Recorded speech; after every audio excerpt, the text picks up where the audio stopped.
Muy buenos días, una vez más nos encontramos para meditar en la palabra del Señor. Qué alegría podernos ver nuevamente, y lo digo de una manera figurada, el vernos, pero el saber que usted está abriendo la puerta de su casa, de su vida, de su hogar, y espero de su corazón, estoy seguro que es así, para recibir la palabra del Señor.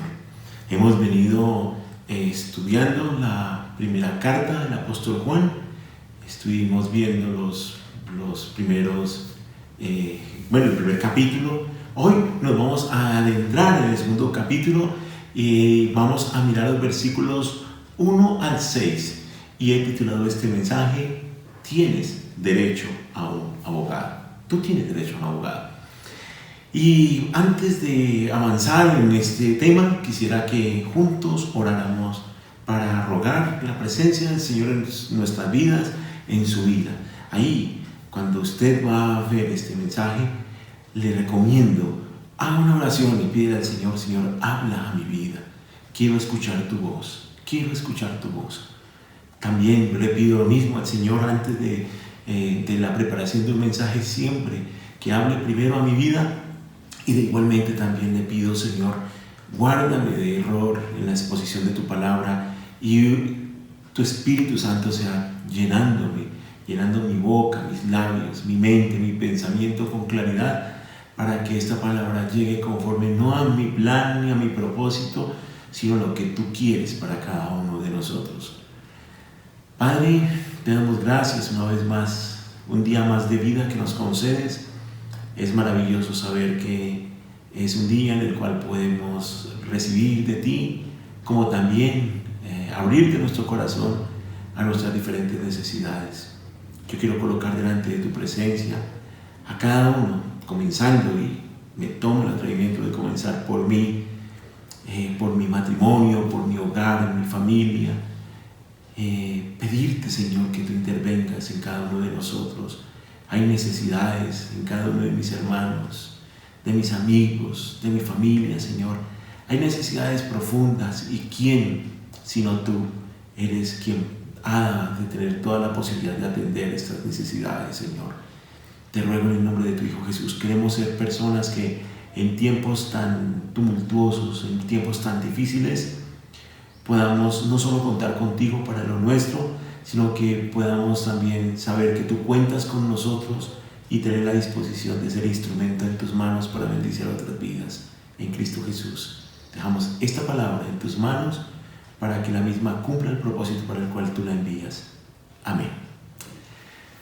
Tienes derecho a un abogado. Hemos venido viendo y estuvimos analizando algo que podríamos decir como tipos de personas que narra aquí la Escritura. Y veíamos, por ejemplo, en la reunión pasada, que en el capítulo 1, los versículos 5 al 7, se nos habla de aquellas personas que viven en la oscuridad. Tal vez recordará que había hablado que en el Señor no hay como aguas tibias, como términos medios: o se es o no se es, o se está en tinieblas o se está en la luz. Y allí veíamos cómo la Escritura nos decía que el Señor es la luz que ha venido para alumbrar este mundo, y que el que cree en Él no vivirá en la oscuridad. Entonces veíamos aquí que de entre los que viven en la oscuridad podríamos encontrar a los no creyentes, que están en tinieblas porque no han creído en Jesús, y que la solución para esto es creer, como lo vemos en ese versículo de Juan 12 y 46: el que cree en mí no vivirá en la oscuridad. Pero también en este grupo de los que viven en la oscuridad podemos encontrarnos nosotros como creyentes, como aquellos que decimos somos cristianos, somos seguidores de Jesús. Los creyentes, aquellos que en un momento dado pueden estar viviendo una vida tibia, unas veces como que está en la luz, otras veces está en la oscuridad. Pero aquí la solución también es pasar de la oscuridad a la luz. ¿Cómo? Ya se ha creído en Jesús. Entonces ya usted no necesita volver a hacer una oración de entrega de su vida a Jesús como lo tiene que hacer un no creyente, que la Escritura es muy clara en eso, ¿sí? El que cree en mí, ¿sí? Los que creen en su corazón y confiesan con su boca que Jesús es el Señor y que Él es el Salvador, entonces ellos serán los que tendrán vida eterna. Pero en el caso de los creyentes, que aquellos que hemos tomado una decisión, cuando por esas circunstancias en donde de pronto nos desligamos de nuestra relación con el Señor, nos apartamos de Él, nos debilitamos, la solución es volver a Él, reconciliarnos con Él. ¿Cómo? El versículo 9 precisamente de esta misma carta dice: si confesamos nuestros pecados, Él es fiel y justo para perdonar nuestros pecados y limpiarnos de toda maldad. Entonces aquí la solución básica es reconocer que estamos en pecado, pedir perdón, arrepentidos y volver nuevamente a reconciliarnos con el Señor. El segundo grupo que veíamos está en los versículos 8 y 9, que podríamos decir que son aquellas personas hipócritas y que dicen: no, yo no tengo pecado. ¿Yo? ¿Pecado? No. Pero al igual que en la anterior, la solución es que la persona se examine, no bajo su propia opinión, no bajo su propio criterio, ni siquiera viéndose comparado, que muchas veces se compara uno con personas que están en situaciones como, entre comillas, más complejas que uno. No, es con la palabra de Dios. Ahí es donde está el reflejo de que realmente es, digamos, el punto de referencia. Y al compararnos, eso es el primero, entonces reconocerlo. El Salmo 19:12 dice: ¿cómo puedo conocer todos los pecados escondidos en mi corazón? Por favor, Dios mío, límpiame de los que me son ocultos.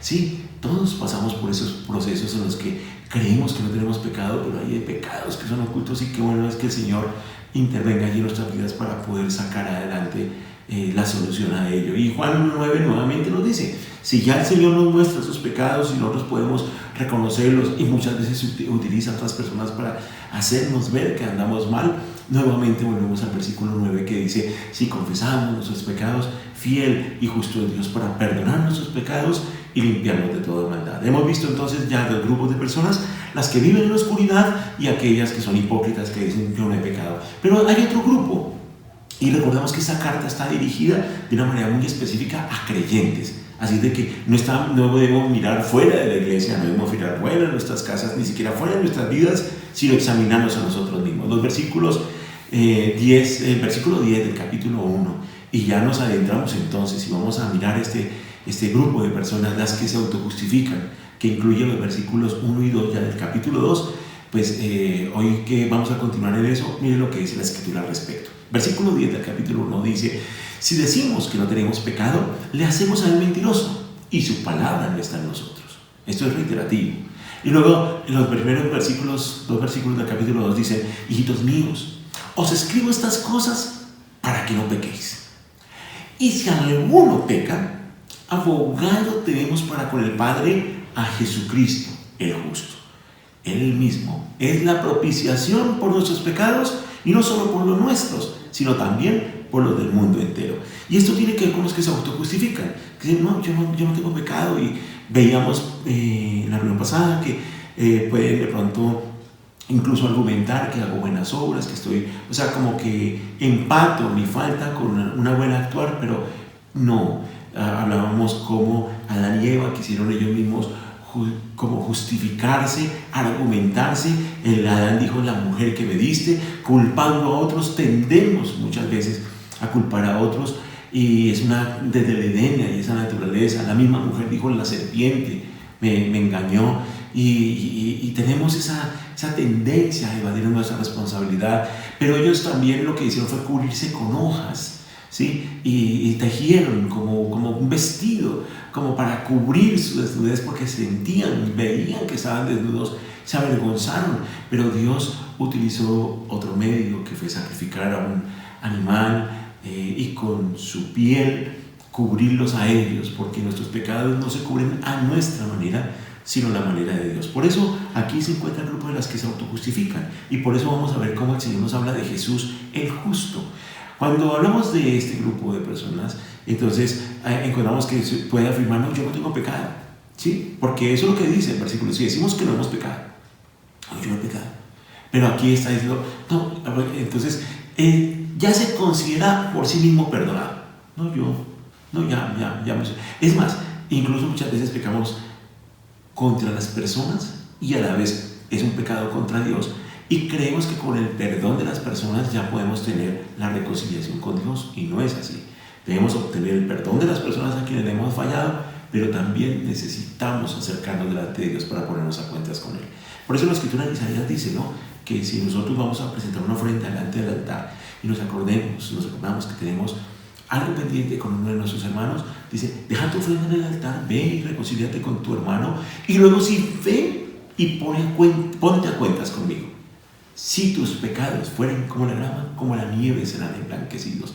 Si fueren rojos como el carmesí, vendrán a ser como blanca lana. Siempre será necesaria una reconciliación preliminar con nuestro prójimo para luego acercarnos a reconciliarnos con Dios. Y luego aquí pues también se reitera que lo que se escribe tiene como propósito, dice, que no pequemos. Dice, yo os escribo, dice, ha dicho aquí, hijitos míos, os escribo estas cosas para que no pequéis. Entonces, el propósito fundamental que tiene aquí esta carta también, y está reiterando aquí el apóstol, es, mire, les escribo para que no pequen. No digan que no han pecado porque es hacer a Dios mentiroso. Todos pecamos, ¿sí? Y hemos visto ya esos pasos. Pero esto los escribo es para que no pequen, ¿sí? Pero, ¿sí?, si lo hacemos, mire esto tan importante, no somos nosotros, ningún ser humano que nos puede defender, solo Jesucristo lo puede hacer. Ahí dice, pero si alguno peca, seguramente usted sabrá que si esta palabra aplica o no para su vida. Abogado tenemos para con el Padre a Jesucristo justo. Aquí nos está diciendo, mire, yo envié un mediador, allá hay una persona que puede absolverle de pecados. No, el único que puede presentar defensa de nosotros delante de nuestro Padre Celestial es Jesús. Y noten acá que Él está haciéndolo de una manera directa, es una relación directa, está invitándonos a que vayamos directamente al Señor. No hay, por eso la Escritura, y lo insisto en esto, no hay mediador entre Dios y los hombres más que Jesucristo. Y usted puede acercarse, como dice también la palabra, acercaos confiadamente al trono de la gracia. Desde que Jesucristo murió en la cruz, cuando se rompió el velo del lugar santísimo, de arriba a abajo, lugar que era exclusivo para el sumo sacerdote, nadie podría entrar allá, so pena de morir. Cuando se rompió ese velo, hubo acceso directo de parte nuestra a nuestro Padre Celestial por la muerte de Cristo Jesús, único mediador entre Dios y los hombres. Por eso aquí dice, abogado tenemos para con el Padre a Jesucristo el justo. Y sabemos que aquí un abogado es un defensor. Entonces, cuando vemos que hay un abogado, necesariamente tendríamos que configurar por qué hay un abogado. Primero, porque hay alguien que cometió un delito. ¿Quién? Usted y yo cuando pecamos. Eso es un delito. Es fallar, es ir en contravía de lo que Dios ha dispuesto. Entonces, hay un reo, el que peca. Hay un delito, que son los pecados. Esas acciones que van en contravía de los designios de Dios, sean pensamientos, sean sentimientos, sean actitudes, palabras que van contra lo que el Señor espera, la manera de conducirnos, incluso la indiferencia, porque la Escritura dice que el que sabiendo hacer lo bueno y no lo hace, le es contado por pecado. Seguramente hay personas, y les ha pasado, a mí me ha ocurrido, que teniendo dones no los he puesto todos a disposición del cuerpo de Cristo y he dejado que esa carga la lleven otros. ¿Sabe que eso es pecado? La Biblia dice que sabiendo hacer lo bueno y no lo hace, le es contado por pecado. Y aquí no podemos hablar que es un pecado sencillo, que me comparo con el que mató y eso no es nada. No, eso también es pecado. Y usted necesita de ese abogado. Entonces está el reo, el que comete pecado, la persona, está la acción, que es la acción pecaminosa, ¿sí?, que es la que requiere ser procesada en un juicio. Está además quien le acusa, que es Satanás, es el acusador allá que está diciendo, mire ese hijo de Dios, mire, y dice que merece la condena. Y uno mismo se siente condenado y muchas veces nosotros aceptamos ese tipo de condena, pero aquí el Señor nos está diciendo, no se quede ahí, usted ya tiene un abogado, un defensor de oficio designado directamente por nuestro Padre Celestial, así de que va a haber una defensa. Pero también hay quien le ha de juzgar. Por eso dice abogados tenemos para quién, para con el Padre. Él es el juez, el único que puede juzgar nuestras acciones. Y desde luego en el cielo, aquí en la tierra tenemos jueces terrenales a quienes tenemos que dar cuentas de nuestras acciones. Pero hablando, porque hablaba por eso de la reconciliación y de dar cuentas en lo horizontal, pero en lo vertical, que es nuestra relación con Dios, hay alguien que juzga, que es nuestro Padre Celestial. Y Él es claro, cuando Él dice nuestro Padre, porque está hablando de creyentes, porque Él no es Padre de todos. Recordemos, ha creado al ser humano, crea todas las criaturas que hoy están y han estado en la humanidad y que han de venir, pero no necesariamente es Padre de todos. Juan 1:12 dice: ¿quiénes son los que terminan siendo hijos de Dios? Dice a todos los que creyeron y a todos los que recibieron, hablando de Jesús de Nazaret, les da derecho de ser hijos de Dios. Por eso es que el Señor dice a nuestro Padre: de abogado tenemos para con ¿quién? Para con nuestro Padre. ¿Quiénes? Los que son hijos de Dios. ¿Quiénes? Los que han recibido a Cristo Jesús. Ahora, ¿quién es el que nos defiende? ¿El abogado quién es? Jesucristo. Y dice el justo. ¿Qué es el justo? Aquel que es sin pecado, es el adecuado, el único que puede representarnos allí, porque es totalmente inocente, porque su pensamiento, su conducta está en armonía con el Padre.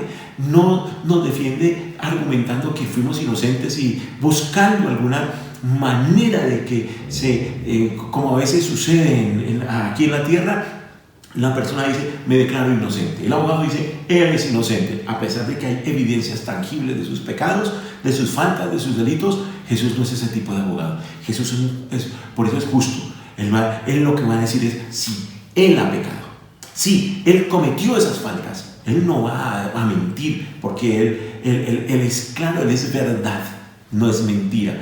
Pero ese Jesucristo se llama la propiciación por nuestros pecados. Dice: ¿quién es la propiciación por nuestros pecados? ¿Qué significa propiciación? ¿Qué es propiciar? Propiciar es pagar por algo, ¿sí? Es pagar. Aquí hay algo pendiente, yo vengo y lo pago. Y es quien se sacrificó por nuestros pecados. Otra traducción lo dice así. La Nueva Traducción Viviente dice: Él es aquel que se sacrificó por nuestros pecados. Por eso es que Él puede presentar defensa.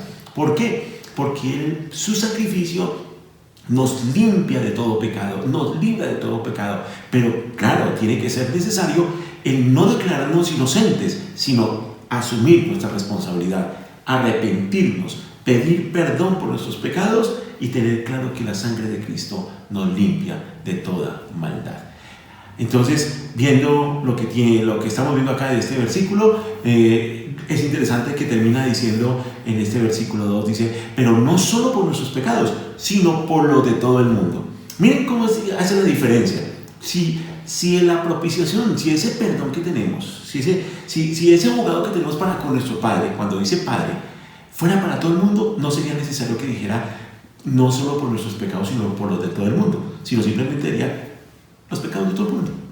Pero diferencia los dos grupos, los creyentes y los no creyentes. ¿Y por qué es que habla aquí de los no creyentes? Y si usted, amigo, no ha tomado una decisión, amiga, no ha tomado una decisión, este es el momento en que debe saber claramente que hay esos dos grupos. Juan 3:16 manifiesta cómo el Señor ha dado la potestad a través de su Hijo de que todos lleguemos a tener ese perdón de pecados. Dice: pues Dios amó tanto al mundo que dio a su Hijo unigénito. ¿Para qué? Para que todo aquel que en él crea, de ese grupo de personas, de esta humanidad, todos los que crean, otros no creerán, ¿sí?, no se pierdan, sino que tengan vida eterna. Y continúa diciendo el versículo 17: Dios no envió a su Hijo al mundo para condenar al mundo, sino para salvarlo por medio de él. No hay condenación para todo el que cree en él. Fíjese, para el que cree no hay condenación, pero para el que no cree, dice aquí, pero para el que no cree en él, este ya ha sido condenado por no haber creído en el único Hijo de Dios. O sea, cuando habla de la propiciación, podemos acercarnos a Jesucristo, que es el justo, y es la propiciación, o sea, Él ha pagado por nuestros pecados. Dice, podemos acercarnos con Él, y Él es nuestro abogado, nuestro defensor, teniendo claro eso, porque Él ya murió por nuestros pecados. Y lo vamos a aclarar, pero no solo los nuestros, sino los de todo el mundo. Así es de que el Señor está interesado, amigo, amiga, en acogerle en su redil, para que usted reconcilie su vida con el prójimo, como en la cruz horizontal, y con Dios. Hay quienes manifiestan que la salvación, que el perdón de los pecados está limitada a un grupo de personas elegidas de antemano. Definitivamente es lo que algunos llaman la predestinación, la elección anticipada. Estoy firmemente convencido que Dios envió a su Hijo para morir en la cruz por los pecados de toda la humanidad, pero que solo tienen vida eterna y van al cielo Los que creen en Jesucristo y lo reciben, reconociéndolo como su Señor y Salvador. Los otros, por sí mismos, al no creer, ya han sido condenados. No es que sea para un grupo especial de personas a quienes Dios ya haya seleccionado, sino que la responsabilidad queda en nosotros el aceptar o no el regalo de la salvación dada por el Señor. El cuarto grupo lo encontramos en los versículos 3 y 4 de aquí de la primera carta del apóstol Juan, en el capítulo 2. Dice, y lo he titulado Las que dicen conocerle pero no viven conforme a la palabra de Dios. Mire lo que dicen los versículos 3 y 4. Y en esto sabemos que hemos llegado a conocerle. ¿Cómo? Si guardamos sus mandamientos. El que dice, yo he llegado a conocerle, y no guarda sus mandamientos, es un mentiroso, y la verdad no está en él. Hay una manera en que nosotros podemos determinar si en verdad conocemos al Señor de acuerdo con esta palabra. Una manera. ¿Y saben? Cuando dice, en esto sabemos si llegamos a conocerle. Conocerle no es un conocimiento externo. Conocerle, la raíz de esta palabra tiene que ver con una relación íntima. En esto sabemos que hemos llegado a tener una relación íntima, estrecha con el Señor, en donde realmente estamos en una unidad de pensamiento y de acción. ¿Sí? ¿Cómo? Si guardamos los mandamientos. El que no guarda los mandamientos, por más que diga que le conoce, está mintiendo. Usted puede afirmar que tiene una relación íntima con Dios, pero si no guarda su palabra, la palabra misma lo dice, es un mentiroso y la verdad no está en él.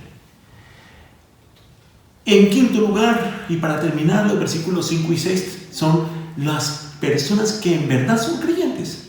Hemos visto ese grupo de personas, 5 grupos de personas. El versículo 5 y 6, los versículos 5 y 6 dicen así: pero el que guarda su palabra, en él verdaderamente el amor de Dios se ha perfeccionado. En esto sabemos que estamos en él. El que dice que permanece en él, ¿qué debe hacer? Debe andar como él anduvo. O sea, ya no es solo guardar la palabra, sino vivir la palabra.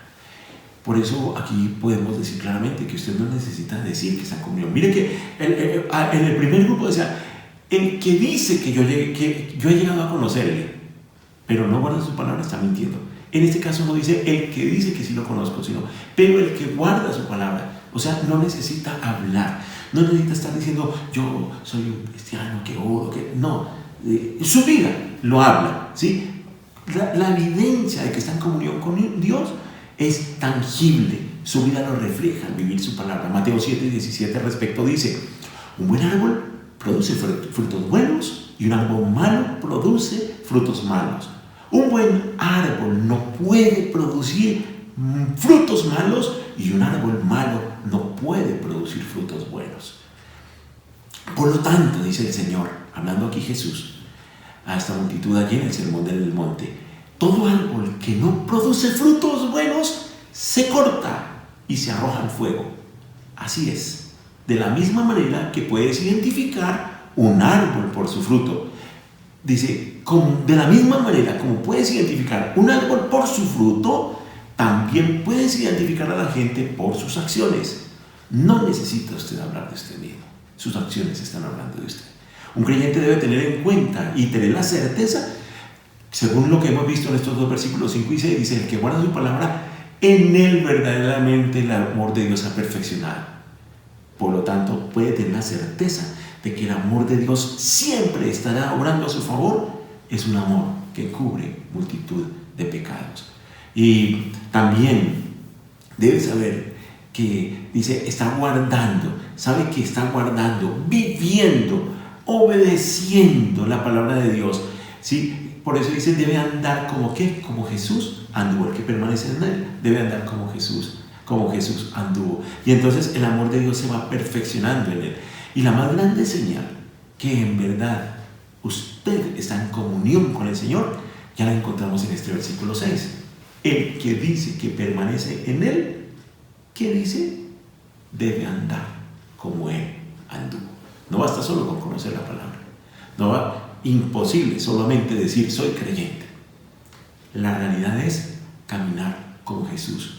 ¿Qué haría Jesús hoy en las decisiones que yo tengo que tomar? ¿Qué camino cogería él? ¿Cuál es el camino que él me indica que yo debo seguir? frente a mi relación matrimonial, mi hogar, mi relación con mis hermanos, con mis padres, en la iglesia, el servicio a la iglesia, frente a lo que tiene que ver con el manejo de mis finanzas, frente a lo que tiene que ver con el manejo de mi salud, frente a lo que tiene que ver con mis negocios, con quién me asocio, con quién no, frente a lo que tiene que ver con mi noviazgo, con quién me voy a encaminar, frente a decisiones que tengo que tomar de estudio, de vincularme a una organización, de aceptar un cliente, de rechazarlo. ¿Cuál sería la posición de Jesús? Es la pregunta. Porque el que dice que permanece en Él debe andar como Él anduvo. Podemos concluir que hay estos 5 grupos de personas: las que viven en la oscuridad, las hipócritas, las que se autojustifican, las que dicen conocerle pero no viven conforme a la palabra de Dios, y las que en verdad son creyentes. Tienen derecho a un abogado. Recuerda eso. Se espera de un creyente que no peque, pero si pecamos, tenemos derecho a un abogado, el único acepto ante Dios, el juez. Todo pecado trae consigo consecuencias y requiere en justicia un proceso, un castigo. Nuestro Señor no solo es nuestro defensor, nuestro abogado único justo, sino que además de ser el apropiado, es quien ha pagado las consecuencias de nuestros pecados, porque además de defendernos, Él mismo pagó la deuda que teníamos. Por eso dice ese versículo 1: hijitos míos, os escribo estas cosas para que no pequéis. Y si alguno peca, abogado tenemos para con el Padre, a Jesucristo el justo. No se quede en la condenación, en la autoconmiseración. No se quede apartado allí, no diga: he pecado tan gravemente que ya no tengo derecho a nada. No, usted tiene derecho a un abogado. Tenga la humildad, baje el orgullo, quite toda autoflagelo y entregues allí y diga: Señor, yo te fallé, yo pequé y tú eres mi abogado. Yo te pido que me perdones por la sangre que derramaste en la cruz, por mi vida. Aquí estoy para nuevamente reconciliarme y levantarme para seguir adelante como un hijo tuyo. También se espera que un creyente reconozca sus pecados, pida perdón, pero también que se afirma que está en una relación íntima con el Señor y que vive una vida conforme a lo que Él ha dispuesto.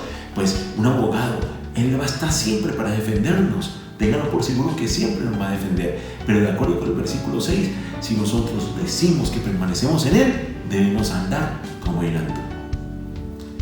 El Señor nos ayude, mis hermanos, a salir de la condición en que podamos estar hoy, según la palabra que el Señor nos ha expresado. Tal vez usted tenga que examinar a cuál de los 5 grupos de personas que he mencionado hoy pertenece, y ha encontrado también las 5 soluciones para que prescribe la palabra para poder ser conforme al corazón del Señor. Hoy quiero orar para que el Señor obre en su vida, en mi vida, y para que podamos restaurar si hay algo roto en nuestra relación con Él y levantarnos nuevamente y no ser ninguno de esos 4 tipos de personas que inicialmente mencioné, sino el quinto, un hombre o una mujer que no solo dice que permanece en Él, sino que sus hechos lo evidencian, porque anda como Él anduvo. Padre, muchas gracias por tu palabra. Aquí estamos para reconocer nuestras faltas, pedirte perdón. Gracias por tu Hijo Jesús. Gracias por tu infinito amor. Coloco también delante de tu presencia a quienes aún no han tomado una decisión por tu Hijo Jesús, para que tú seguramente hoy les has hablado, les acojas en tu presencia una vez ellos expresen su decisión por ti. En el nombre de Cristo Jesús. Amén. Dios los bendiga. Nos vemos el próximo domingo. Hasta pronto.